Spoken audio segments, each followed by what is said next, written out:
Before we get started tonight, just a reminder, everyone, our wonderful competition, which ends this week. It's the $1 per follower competition, where all you have to do is join as a subscriber, and if we get to 500 subscribers by next week, one lucky subscriber win 500 big ones. 500 big ones, chipmunk. So make sure you like, subscribe, and ring that bell. Hello and welcome to a Thursday night edition of Jimmy and the Fatman. And of course, no Jimmy tonight, but we're here with Captain CarWash. Captain CarWash. So hi everyone. So of course tonight, sorry, keep talking.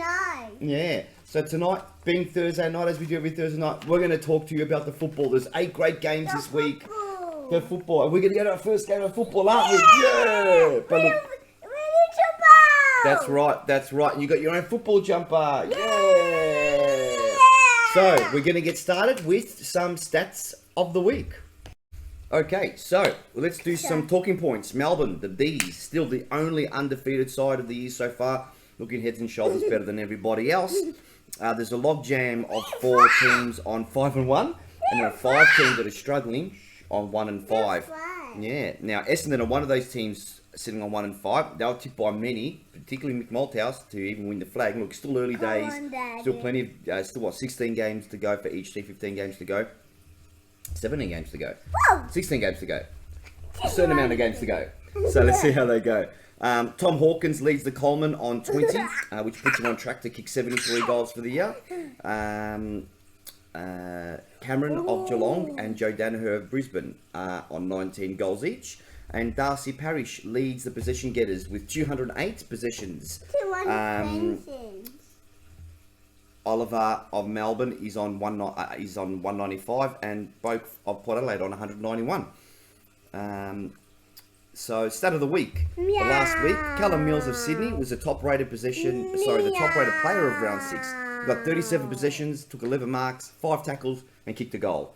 Well done, mate. All right, so let's get straight into it. So how we're going to do this, like we always do, rattle off the game, the ins and outs for the up to the Friday and Saturday games, and then some stats, and then we're going to do our tip, aren't we?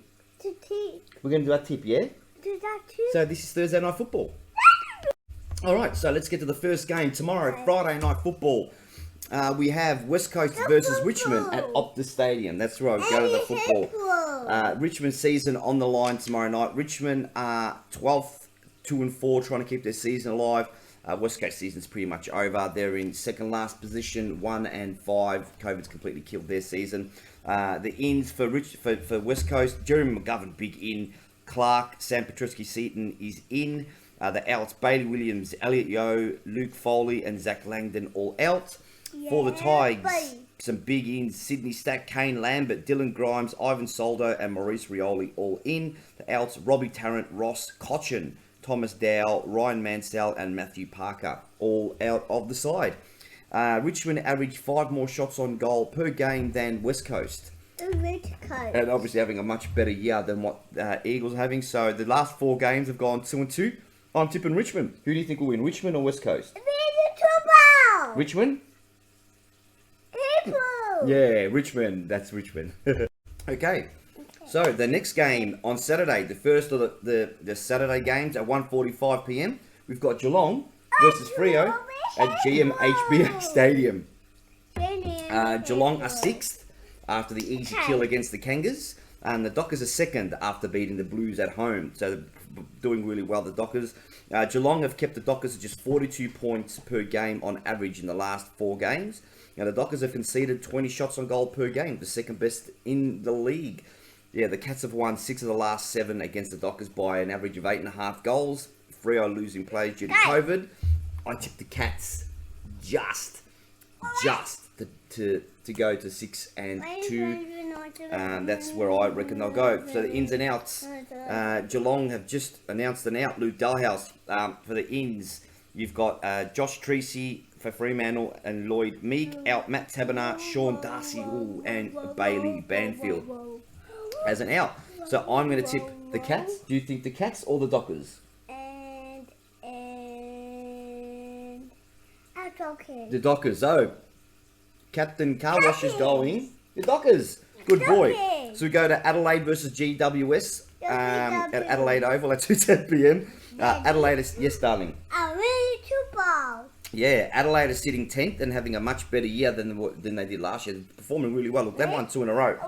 GWS are 15th and a loss here, and it's season over for the Giants. Let's look at the ins and outs. Having fun there, baby boy. For Adelaide, Will Hamill is out. I guess he's the sub from last week. For the GWS Giants, in Jesse Hogan, Cooper Hamilton, in Tanner Braun, Jake Stein, and Matt DeBoer, all out. In the last 4 rounds, GWS have generated an inside 50 from 87% of the centre bounce clearances, ranked number 1 in the league. In the last 4 rounds, in the last 4 rounds, Adelaide have scored 4 goals a game from forward half clearances, ranked 2nd. Again, 2-2 in the last 4 rounds. Adelaide have the form to win. I reckon they'll beat the Giants. Do you think it'll be the Giants or the Crows? Who do you think will win? The Crows. Yep, I'm tipping the Crows. Oh, you think the Giants? So, Captain CarWash is tipping the Giants. I'm tipping the Crows. Okay, so we move across to the Sunday games, and normally I don't read the ins and outs of the Sunday game because obviously they change so much, but I'm going to read it because this is the Collingwood game.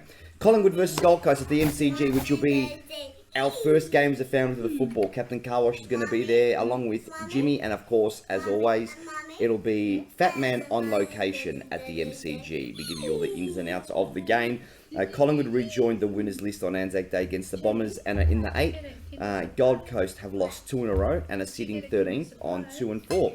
For the ins and outs, Aidan Begg, Trent Bianco, Tyler Brown, Mason Cox and Ollie Henry are all in for the Pies. Kruger, Noble and Grundy are out. Grundy with that PCL injury. For the Suns, Lukosius, Farah and Atkins, McPherson and Rosars are all in. Powell, Corbett and Sharp are all out. Gold Coast have won 27 forward half intercept possessions a game, ranked number 1. The Magpies have recorded a pressure factor of 186 this season, which is the second highest of any side. Collingwood have won 6 of the last 7 against the Suns, and I'm tipping that to continue quite comfortably. Okay, so we move across to Western Bulldogs versus Essendon, and of course, the loser of this, and seasons are done. Dons might already be seasons over, but they do have a really good side, so we'll see how we go. At 3:20 p.m. at Marvel Stadium, the Dogs are in last hurrah mode, sitting 11th. The Bombers have out and out struggled this year. They're sitting 3rd last. Zach Merritt has won 30 or more disposals in 6 of his last 7 games at Marvel Stadium. We know the Bombers players love to rack up the disposal numbers. And the Bulldogs have averaged 107 points a game against the Bombers since 2015, ranked number 1. The Bulldogs have won 7 of the last 8 against the Bombers by an average of 9 goals, but I'm tipping an upset here. Bombers to get back on the winners list. Okay, and now we get to the final game of the round, which is Sydney versus Brisbane in an absolute blockbuster at the SCG. They're both on 5 and 1, separated only by percentage, sitting 3rd and 4th. The Swans average 56 inside 50s after quarter time, which is ranked the 2nd most of any team. Brisbane have outscored their opponents by 2 goals a game from clearance, which is ranked number 1. These 2 sides have gone 2 and 2 in the last 4. But I've actually written Brisbane, but I'm actually going to go the other way. I'm going to go the Swans. I've changed my mind at the last second. So there you have it. That's Thursday night football. Don't forget, tomorrow is Positivity Day Friday. It's my favourite day of the week, so let's keep it positive. Saturday is Day in the Life. And Sunday is 3 days of the so Sunday, which is the final day of our dollar per follower competition. It will be Jimmy and the Fat Man live from the football.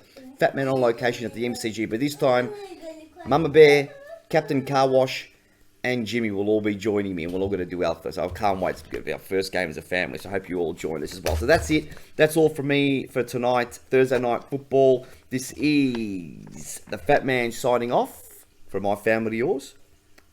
Peace.